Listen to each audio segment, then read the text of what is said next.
이런 유익한 정보를 한 번만 보지 마시고 저장해두고 여러 번 보셨으면 좋겠습니다.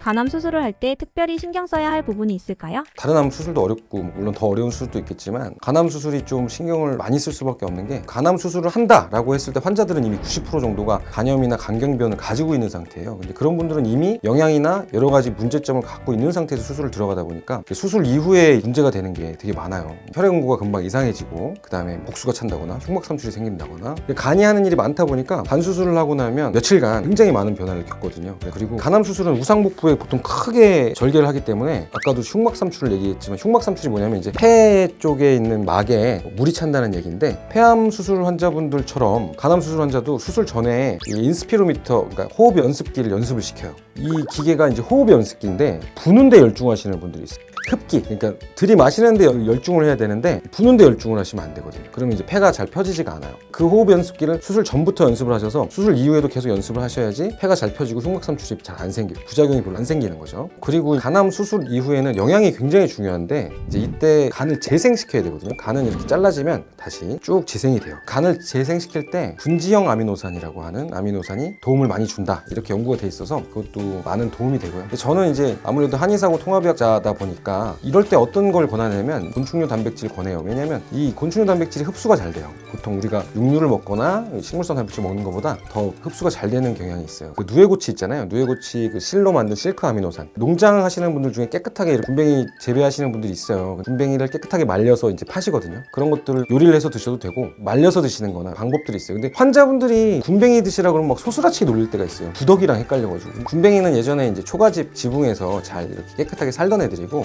구더기는 뭐 동물의 사체나 썩어가는 곳 사는 애들이니까 잘 구별을 하셔야 됩니다. 그리고 또 이제 번데기 같은 것도 권해드려요. 번데기는 요즘에 거의 대부분 중국산이긴 하죠. 근데 뭐 깨끗하게 손질해가지고 맛있게 이렇게 조리해서 드시면 좋을 것 같아요. 그리고 또 이런 수액, 영양을 정맥으로 공급하는 것보다 경구로 이렇게 먹었을 때가 부작용이나 합병증이 없었다, 이런 연구가 있었어요. 그래서 환자분 본인이 입으로 단백질, 탄수화물 이런 것들을 잘 드셔야 되고, 간암 수술 이후에는 아무래도 지방 소화는 잘 안 돼요. 특히 튀긴 것들만 좀 조심해 주시면 될 것 같아요. 간암 수술 후 관리에 중요한 것들은 어떤 것이 있을까요? 수술 이후에 간이 재생되면서 간 기능이 회복되는 거를 좀 쉽게 알 수 있는 방법들이 있어요. 대표적인 게 이제 양치를 할 때 간 기능이 막 회복이 안 되고 간 수치가 높고 그럴 때는 이제 구역감이 많이 생겨요. 점점 나아지면 양치를 할 때도 아무런 느낌이 없고 편안하게 양치를 할 수 있고, 전체적으로 음식이나 이런 것들을 봐서도 구역감 같은 게 별로 안 생겨요. 그 다음으로 간의 연관통이라고 하죠. 간의 연관통은 우측 어깨에 나타나요. 우측 어깨. 이런 통증들도 점차 감소하는 경향이 있다. 그러면 간 기능이 좀 회복된다,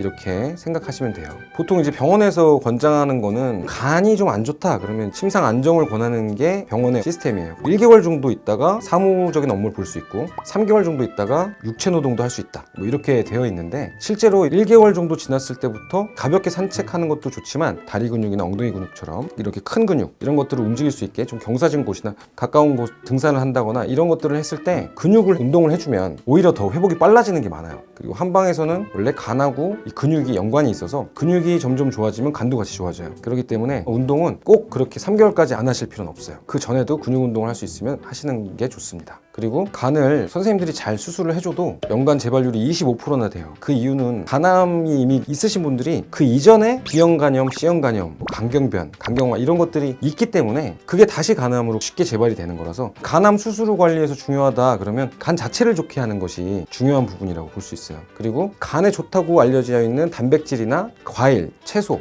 야채 이런 것들도 좀 이렇게 챙겨서 드시는 게 도움이 되시겠죠. 그리고 또 한 가지 제가 드리고 싶은 말씀은, 옛날 문헌에 노죽상간이란 말이 나와요. 화를 내면 간이 상한다. 옛날 드라마나 영화나 이런 거 보면 막 화를 내다가 피를 토하고 쓰러지는 경우가 있어요. 화가 막 났을 때 간이 상해가지고 식도정맥류가 터져가지고 피를 토하는 거예요. 그 간이 문맥압이 높아지면서 터지는 거죠. 그래서 간이 망가지면은 짜증이 더 많이 나고 화도 더 많이 나요. 그래서 화를 또 내고 나면 또 간이 나빠지고, 이제 악순환이 계속돼요. 그렇기 때문에 차라리 그런 상황이 내가 벗어날 수 없으면 아예 다른 곳으로 떠나서 좋은 공기, 그다음에 자연을 보면서 스트레스도 풀고 또 전문적인 관리를 받으시는 것이, 그게 바로 생명이 연장되고 나머지 인생을 건강하게 사는 좋은 방법이지 않나, 그렇게 생각이 됩니다. 지금까지 리브 건강 채널의 권순관 원장이었습니다. 감사합니다.